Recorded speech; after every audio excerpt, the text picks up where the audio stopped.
மரக்காணம் அருகே நடுக்குப்பம் கிராமத்தில் 7 ஆண்டுகளுக்கு பிறகு பலத்த போலீஸ் பாதுகாப்புடன் நடைபெற்ற முருகர் கோவில் வேல் பூஜை விழா.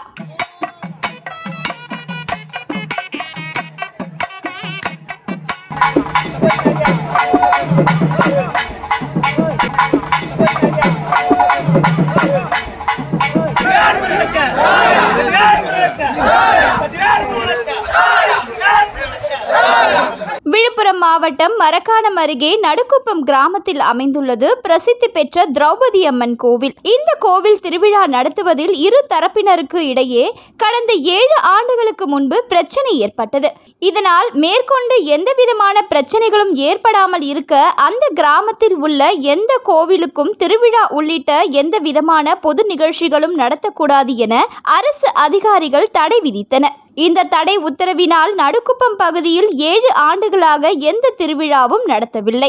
இந்த நிலையில் தற்போது நடந்து முடிந்த பாராளுமன்ற தேர்தலை புறக்கணிப்போம், எனவே எங்கள் கிராமத்தில் திருவிழா நடத்த விதிக்கப்பட்டுள்ள தடையை நீக்க வேண்டும் என நடுக்குப்பம் கிராம ஊர் பொதுமக்கள் அறிவிப்பு செய்தனர்.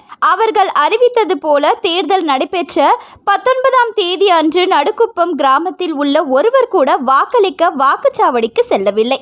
இது பற்றி தகவல் அறிந்த சம்பந்தப்பட்ட அதிகாரிகள் நடுக்குப்பம் கிராமத்திற்கு நேரில் சென்று அந்த கிராம ஊர் முக்கியஸ்தர்களுடன் பேச்சுவார்த்தை நடத்தினர். அதிகாரிகள் நடத்திய பேச்சுவார்த்தையில் சமரசம் ஏற்பட்டதால் பிற்பகல் 2 மணிக்கு மேல் வாக்குச்சாவடிக்கு சென்று பொதுமக்கள் தங்களது வாக்குகளை பதிவு செய்தனர்.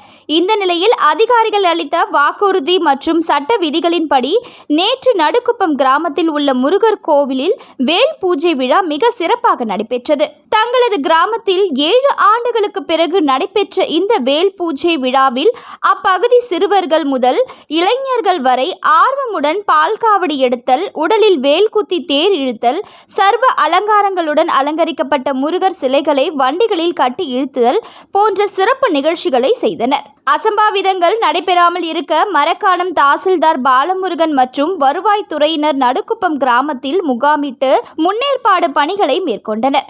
மேலும் நடுக்குப்பம் கிராமம் முழுவதும் விழுப்புரம் பெண்கள் மற்றும் குழந்தைகள் எதிரான குற்ற தடுப்பு பிரிவு கூடுதல் காவல் கண்காணிப்பாளர் ஸ்ரீதரன் தலைமையில் காவல்துறை கண்காணிப்பாளர் 3 ஆய்வாளர்கள் உட்பட 140 போலீசார் பாதுகாப்புடன் வேல் பூஜை திருவிழா நடைபெற்றது.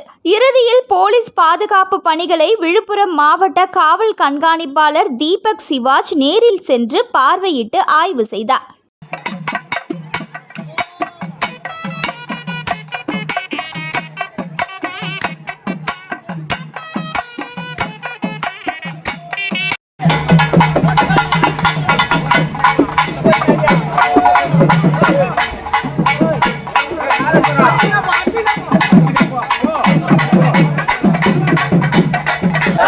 யார் முருகனுக்கு